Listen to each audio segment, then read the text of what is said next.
সেই ল'ৰাটোৱে গাড়ী লৈ ভাড়াত গৈছিল, গাড়ী এখন লৈ ভাড়াৰ। পাছত এই নলবাৰীত এক্সিডেণ্ট হৈছে, লেফ্ট চাইডতে ৰাখছিল গাড়ীখন। গাড়ীৰ পৰা নুমি লগৰ ল'ৰা দুটাই চাহ খাব ধৰিছিল, লগ ধৰিছিল। পাছত লগৰ ল'ৰা দুটা ক'লাক, মই ভাত খাই আহিছোঁ ঘৰৰ পৰা, মই চাহ খাব নাযাওঁ, যা তুহুন চাহ খাই আহ। পাছত সেই গাড়ীখন ৰাখি তাতে ফোন আহিছে, ফোন কৰিছে। হঠাৎ পিছফালৰ পৰা গাড়ী আহি খুন্দা মাৰি ল'ৰাকো হৈ গৈছে, গাড়ীকো হৈ গৈছে, ল'ৰাই ক'বাই নোৱাৰে। এতিয়া হঠাৎ ল'ৰা এতিয়া বৰ্তমান অসুস্থ হৈ আছে। মোৰ ল'ৰাটোক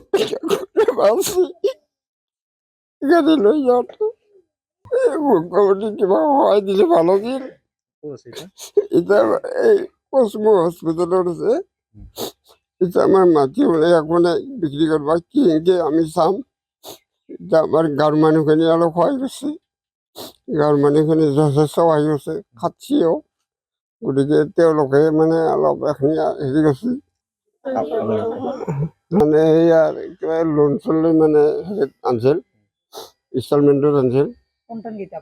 সেইটোৱে এটাই ল'ৰা, গতিকে তাকো এনেকৈ কৰলা। ইনকামটোও কৰা আছিল। ইনকামৰ তবে গাড়ী চাড়ী ভাড়া মাৰি এনেকৈ হেৰি কৰিছে। আৰু নাই নাই বিয়া বাৰু একো কৰা নাই।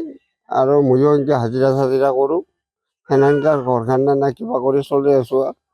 মুখ্যমন্ত্ৰী সহায় বিচাৰিছে। মুখ্যমন্ত্ৰী অলপমান সহায় কৰিলে ভাল পালোঁ হয়।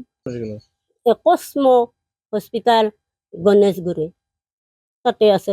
বৰ্তমান এতিয়া আমাৰ হাতত একো উপায় নাই, আমি গৰীব মানুহ, ঘৰ দুৱাৰো সেই মাটি বেচবাক লগিও নাই। এতিয়া আমি মুখ্যমন্ত্ৰীৰ পৰা কি সহায় পাওঁ তাকে আমি আশা কৰি আছোঁ। ওপৰত একোৱেই নাই, মোৰ হাতত একোৱেই নাই, মাটি খুন্দা নাই এই ভেটিটোক বাদে। মই এতিয়া কি ৰাস্তা দেই সেইখিনি মুখ্যমন্ত্ৰীক মই ক্ষমা ভিক্ষা খুজিছোঁ। মুখ্যমন্ত্ৰীক মই নমস্কাৰ কৰিছোঁ তেখেতক। একদম দুখীয়া পৰিয়াল, একো নাই। মানে তেখেতে ল'ৰাটোৰ আজি 25 বছৰ বয়স হৈছে। তেখেতে গুৱাহাটীত ভাড়া নিব ওলছিল। ল'ৰাটোৰ নামটো কি চম্পক কলিতা। তেওঁলোকে গণেশ মন্দিৰৰ আন্ধাত গাড়ীখন ৰাখছে নিজৰ ছাইডত ৰাখি দুইজনে চাহ খাব গৈছে। তাহোঁ দুইজনে ক'লে কি হেৰি তই আহ চাহ খাব গ'লে, মই ভাত খাই আহিলোঁ ঘৰত, তহঁতে চাহ খা, মই পইচাখিনি মই দিম।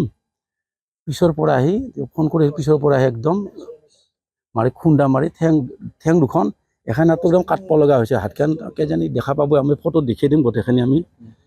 মই এতিয়া এইখিনি মই ক'ব লাগে, কিন্তু মুখ্যমন্ত্ৰী ছাৰক তেখেতে যেন যথেষ্ট সহায় কৰে, এইখিনি মোৰ তাৰমানে ক'বলগীয়া। একমাত্ৰ উপাৰ্জন কৰা আছিলে, একমাত্ৰ উপাৰ্জন কৰি আছিলে। তো মানে গাড়ীখন চলি আছিল, মানে আমাৰ সমাজৰো লোন লৈছিল, আয়তী সকলৰো পইচা লৈছিল, আৰু কিছুমান গোটৰ পৰা পইচা লৈছিল, লৈ তেখেতে কিবাকে চলি আছিল।